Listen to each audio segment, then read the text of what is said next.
Okay, so ఇప్పుడు మా presenter and మా డైరెక్టర్ అండ్ ఇవాల్టికి అర్జున్ రెడ్డి రిలీజ్ అయి 9 సంవత్సరాలు పూర్తి చేసుకుంది.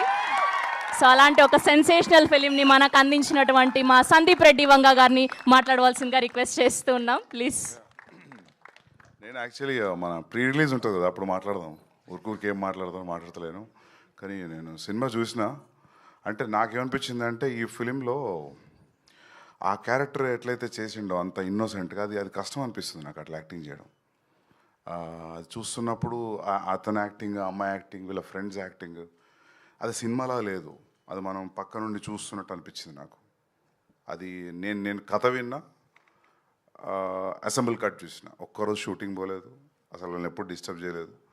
నాకు మైక్రో మేనేజ్మెంట్ ప్రాబ్లమ్స్ ఉన్నాయి, మళ్ళీ పోయి వాళ్ళని డిస్టర్బ్ చేస్తానని చేయలేదు. నేను కథ విన్నప్పుడు ఎంత నవ్వినో సినిమా చూసినప్పుడు అంతకంటే ఎక్కువ నవ్వినా. సూపర్ హిలేరియస్ రైడ్, అదైతే చెప్పగలుగుతా. ఇంకొంచెం ముందుకు ఎంతో కొంచెం మాట్లాడదాం. యా, అండ్ ఫస్ట్ టైం మా భద్రకాళి ఫిలింకి క్లీన్ యూబై వస్తుంది.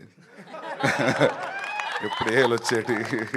సో ఎన్నిసార్లు ఫ్యామిలీతో రమ్మన్నా రాలేదు, ఈసారి అయితే రండి.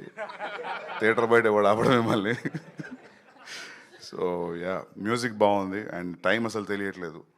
మిక్సింగ్ ల్యాబ్లో చూసి నేను అరే అప్పుడే ఇంటర్వ్యూలు వచ్చిందా అనుకున్నా. అంటే మన సినిమా అందుకే అంటున్నా కదా, కొద్ది మెల్ల మాట్లాడదాం, ఎక్కువ డబ్బా కొట్టిన ఉంటుంది. బట్ మీకు అందరూ నచ్చిందా ట్రైలర్